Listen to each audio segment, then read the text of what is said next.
Hi, good afternoon, everyone. I'll just sit here and speak. I'm too short for the podium. Okay, so today I want to talk about what my own learnings have been about dignity. But dignity as a felt experience. And these learnings are from the work that we've done previously with Project 39 at NLU Delhi, now here at Nalsar with the Square Circle Clinic on representing death row prisoners.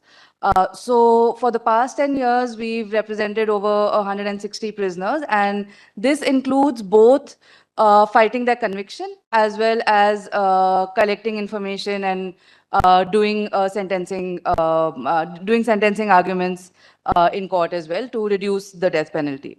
Why it's an interesting site to talk about today is because some of the people we have represented are people for whom calls for hanging have been made very publicly. These are people who would have been accused of and sometimes also admitted to raping and murdering a minor or terror offenses and the worst kind of offenses that you potentially hear in the media, in the public. And a conversation that often comes up with us is to people like that, people who have done something so horrible as raping and murdering a 4-year-old, a 3-year-old, um, do they deserve dignity? And do they deserve the privilege of dignity? Or is dignity the right of only the innocent, whatever you might call innocent, legal or moral? And what I want to talk about specifically today is this exercise that we do called mitigation investigations, which is essentially collecting life stories of individuals who've been sentenced to death so that we can present it in court. It is an exercise which is mandated by law. In 2022, the Supreme Court came up with a judgment, Manoj versus State of Madhya Pradesh, where it mandates a mitigation exercise. It was a case of 3 accused that we were representing, and the court basically says mitigation has to be done. And from 2021, it's regularly been appointing mitigation investigators in these orders and the idea is these mitigation investigators, who are generally social workers or sociologists or anthropologists or psychologists, they'll go into prison. Previously, they couldn't access prisoners. So they'll go into prison, they'll interview these people, they'll interview their families, and they'll put together all of this information and try and argue before or present this information before the court to say why this person shouldn't be sentenced to death. Now, today I will talk about why I think mitigation is a dignity affirming experience. And I think Anup is going to challenge that and talk about why mitigation might be a dignity harming experience eventually.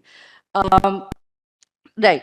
So when I say what I want to talk about is the idea of dignity that emerges when we do these mitigation investigations. And I think we spoke about it as a value. We've spoken about it as a right, as a legal concept, moral concept. What I have learned in all of these years is that it is more like a felt experience. And there is nothing, dignity can neither be given nor taken in that sense, because this is something that the individual experiences, and it is upon them in that sense to experience or allow you to allow themselves to feel indignities or dignities. What I mean by that is that um, the best that we can do is perhaps create dignity affirming spaces. We can't give dignity because you can't take away dignity. And you can create, and which the criminal justice system does, as Vijay and Murali said, create dignity violating experiences and spaces. And the idea of mitigation, why I'm saying is a dignity affirming experience, is firstly because of the context in which it takes place. It takes place in a context which is violent, it takes place in a context which is dehumanizing, and it is a stigmatizing criminal justice system. Particularly the fact that, and I think Vijay alluded to this, it is a system that does not hear the individual who it is judging, right? The death row prisoner is never really heard. If you look at how the trial room is structured, the prisoner will be somewhere really far. They can't even hear their own case being argued. They can't often understand what's being argued. And they often don't even interact with the people who are judging them or people who are representing them. In this context, where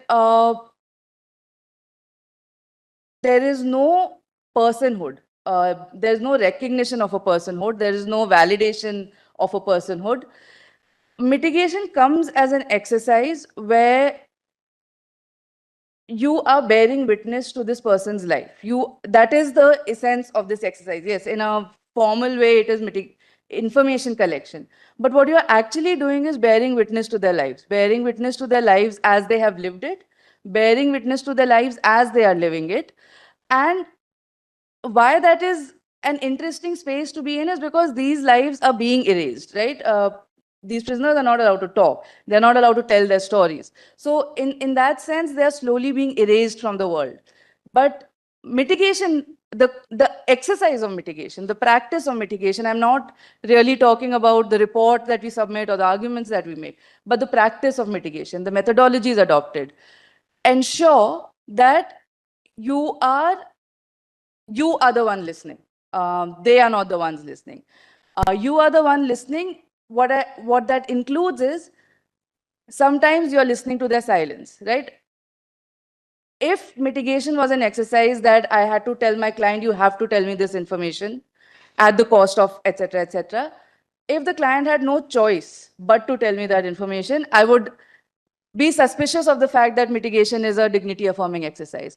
But the point is that it creates a space for negotiation, a negotiation that prisoners have for long forgotten, right? You're negotiating with them constantly, please give me this information. They are not negotiating with you, I will give you this much information, but not that much information.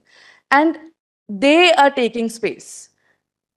And in that sense, um, why I said dignity is a felt experience is because sometimes we go in with assumptions of this person is probably undergoing a really torturous experience as a death row prisoner. And what we find is that the prisoner is trying to resist being labeled as a death row prisoner or being only seen as a death row prisoner, right? They want to be seen as more than just a prisoner. They want to be seen as people. And then we have to look at them as people. So even while they are living in presumably undignified conditions, not presumably, these are undignified conditions, they are still resisting the feeling of indignity by asserting their identity, by asserting who they want to be in front of you, and by making you also negotiate that space with you. You are not, of course, in a certain sense of the word, we are in power, but you are giving up power to them, right? You are letting them take control of a life that for a very long period now has been out of their control. Um, Particularly when it comes to people who might be admitting to the crimes they have committed. Yes, I raped a small girl. I murdered a small person. I, and what is interesting is that the conversation in those spaces is not one of us either signing off on the crime or us saying it's okay, but da da da. It is to make them also accept their own guilt sometimes, to come to terms with an act that they have done that for the longest time they have not even come to terms with because there is so much anger against the system that is treating them so in a way that they don't exist, right? That is the essential project of the criminal justice system sometimes, to erase you from your own life. And I would argue that particularly for people who have done and perpetrated serious offenses, sometimes it can be a doubly dignity affirming space because here is a space that they are coming to terms with their own shame, they are coming to terms with their own guilt, they are coming to terms with the fact that they may have done something really, really horrible. They may not say it like that. They may say it as questions and they may say it as excuses. But it is so essential to create that space, to co-create that space, because you're not looking for remorse. You're not looking to change them. You're not looking to tell them this is what you should have done, or this is the path to redemption or your redemption. You're just letting them be. And you're accepting them for who they are and not for who they ought to be.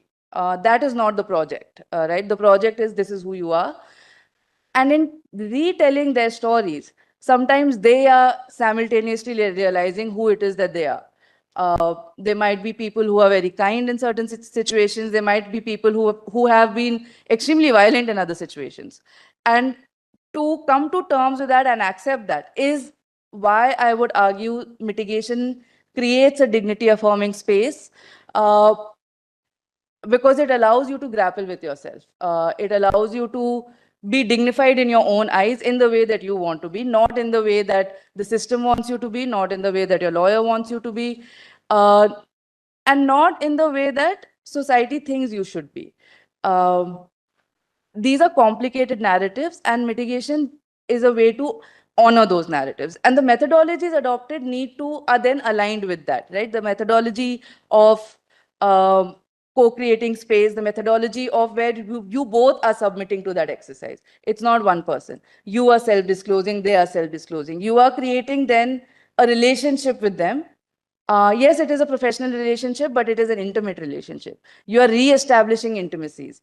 And I think the felt experience of dignity is all of this, where you can feel intimate without being scared, where you can feel responsible without being shamed, where you can uh, feel terrible but also happy.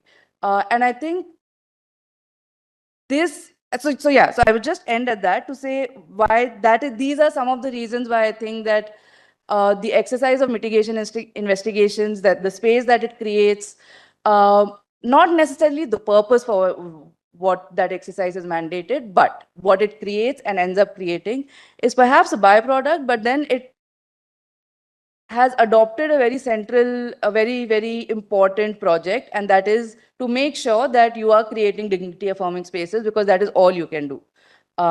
You can let people feel whatever they want to in a manner that is safe without being judged or without being asked to change what they feel and why they feel that. Thank you.